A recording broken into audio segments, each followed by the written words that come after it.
जरा सोचिए, आप रात को अपने बेडरूम में आराम से सो रहे हैं या फिर परिवार के साथ चाय की चुस्कियां ले रहे हैं और अचानक धड़ाम छत से प्लास्टिक का एक बड़ा सा टुकड़ा नीचे आ गिरता है।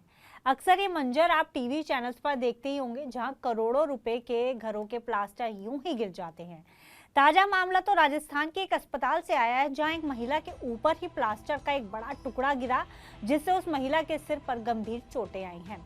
समस्या गंभीर है, जिसे सोचकर ही दिल सहम सा जाता है। और ऐसा सिर्फ छत के प्लास्टर के साथ ही नहीं होता, बल्कि किसी भी दीवार पर बिना बुलाए दस्तक दिए ऐसा डेंट आ जाता है। लेकिन हम लोग इस समस्या के साथ क्या करते हैं? वही पुराना घिसा पिटा तरीका। पेंटर भैया को बुलाते हैं और वो थोड़ा सा रेगमाल मारते हैं, ऊपर से पुट्टी की लीपा पोती करते हैं, नया पेंट चढ़ाते हैं और 5,000 से 10,000 रुपए का बिल बनाकर चले जाते हैं। लेकिन 6 महीने बाद क्या होता है? वही ढाक के 3 पात, प्लास्टर फिर से उखड़ने लगता है। ये समस्या सस्ते घरों में ही नहीं, बल्कि करोड़ों के फ्लैटों में भी देखी जाती है। ऐसे में एक्सपर्ट्स क्या कहते हैं? क्योंकि छत के प्लास्टर में दरारें आना केवल एक ऊपरी सुंदरता की समस्या नहीं है, बल्कि इसके पीछे कंक्रीट, सीमेंट और नमी का एक गहरा स्ट्रक्चरल खेल होता है। तो आइए समझते हैं कि छत का प्लास्टर आखिर किस वजह से झड़ता है और वो कौन सा 100% वैज्ञानिक तरीका है जो इस समस्या को हमेशा हमेशा के लिए जड़ से खत्म कर देगा। सबसे पहले मिलते हैं उन 4 विलेन से जो आपकी छत की पकड़ को कमजोर बनाते हैं, जिसमें पहला विलेन है मॉइस्चर और सीपेज। यानी अगर आपकी ऊपर वाली छत या ऊपर वाले पड़ोसी के बाथरूम से जरा सा भी पानी रिस रहा है, तो समझ लीजिए कि प्लास्टर की उल्टी गिनती शुरू हो चुकी है। पानी जब सीमेंट के अंदर जाता है तो उसके बॉन्ड को तोड़ देता है। कहानी का दूसरा विलेन है स्मूथ शटरिंग। यानी आजकल घर बनाते समय लोहे या प्लाईवुड की मॉडर्न शटरिंग प्लेट्स का इस्तेमाल होता है। इससे छत का कंक्रीट इतना स्मूथ बन जाता है जैसे कांच हो। जब मिस्त्री इस पर सीधे प्लास्टर चिपकाता है तो बिना सही ग्रिप के प्लास्टर कुछ समय बाद हवा पकड़ लेता है और नीचे गिर जाता है। तीसरा विलेन है इम्प्रॉपर मिक्सिंग रेशियो। यानी मसाला बनाते समय अगर सीमेंट और बालू या रेत का अनुपात गड़बड़ा जाए या फिर मिस्त्री जल्दी काम निपटाने के चक्कर में पानी की मात्रा ज़्यादा कर दे, तो सूखते ही प्लास्टर में श्रिंकेज क्रैक्स आ जाते हैं, जो प्लास्टर के झड़ने की वजह बनते हैं। अगला विलेन है थर्मल मूवमेंट, यानी मौसम की मार। क्योंकि गर्मी में छत का कंक्रीट फैलता है, कड़ाके की सर्दी में सिकुड़ता है। इस फैलने और सिकुड़ने की खींचतान में प्लास्टर कंक्रीट का साथ छोड़ देता है और उसमें दरारें पड़ जाती हैं। अब आखिर इस पूरे खेल में पुट्टी और पैचवर्क का छलावा क्यों फेल होता है? क्योंकि अक्सर लोग पूछते हैं कि जब दरार आ ही गई है तो पुट्टी भरकर पेंट क्यों ना करा ले।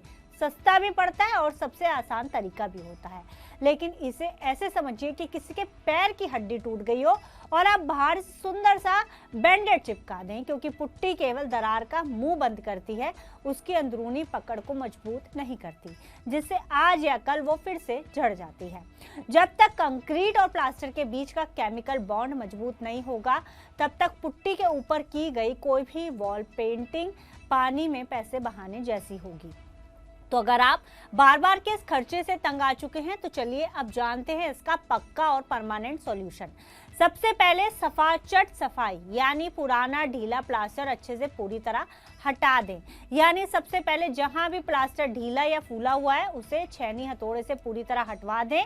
इसके बाद खुले कंक्रीट पर कम से कम 100 या 150 छोटे छोटे गड्ढे बनाएं, ताकि कंक्रीट खुरदुरा हो सके और पकड़ बन सके। इसके बाद पॉलीमर बॉन्डिंग एजेंट का जादू, यानी फेविकॉल जैसा केमिकल का इस्तेमाल करें। यानी साधारण पानी से तराई करने के बजाय बाजार में मिलने वाले modern polymer modified bonding agent जैसे डॉक्टर फिक्सिट या फिर एशियन पेंट्स का सुपर बॉन्ड, इसको सीमेंट में मिलाकर कंक्रीट पर एक कोट लगाएं। ये केमिकल नए प्लास्टर को कंक्रीट से किसी फेविकोल की तरह चिपका देगा। इसके बाद फाइबर ग्लास मैश का इस्तेमाल करें। यानी जहां कंक्रीट और ईंट का जोड़ हो या जहां बड़ी दरारें हो, वहां प्लास्टर करते समय बीच में एक पतली फाइबर ग्लास मैश बिछा दी जाती है। ये जाली भविष्य में उठने वाले किसी भी खिंचाव को रोक लेती है और प्लास्टर को फटने नहीं देती। इसके बाद सही क्योरिंग और रेडी मिक्स प्लास्टर लगवाएं। पारंपरिक मसाले की बजाय अच्छी क्वालिटी का रेडी मिक्स प्लास्टर इस्तेमाल करें और प्लास्टर सूखने के बाद कम से कम 7 से 10 दिनों तक रोज सुबह शाम पानी की अच्छी से तराई जरूर करें। इसके बाद इसे पेंट से कवर कर दें। तो दोस्तों, ये बिल्कुल साफ है कि कि घर की छत को सुरक्षित रखना कोई रॉकेट साइंस नहीं है, बस आपको सही तकनीक और सही बॉन्डिंग केमिकल का चुनाव करना है। ये सस्ता भी पड़ता है और जो आपका रेगुलर जो आप करवाते हैं उसके मुकाबले ये ज़्यादा सटीक बैठता है। अगली बार जब आपके घर या दोस्त के घर में प्लास्टर की पपड़ी झड़े तो पेंटर के झांसे में आने के बजाय इन 4 स्टेप्स फॉर्मूले को हमेशा याद रखिएगा और अपने घर की छत और घर की दीवारों को इसी तरह सुरक्षित रखिएगा। फिलहाल इस जानकारी में इतना ही। आप इसी तरह की जानकारी के लिए देखते रहिए घर की बात, सिर्फ और सिर्फ TV9 भारतवर्ष पर।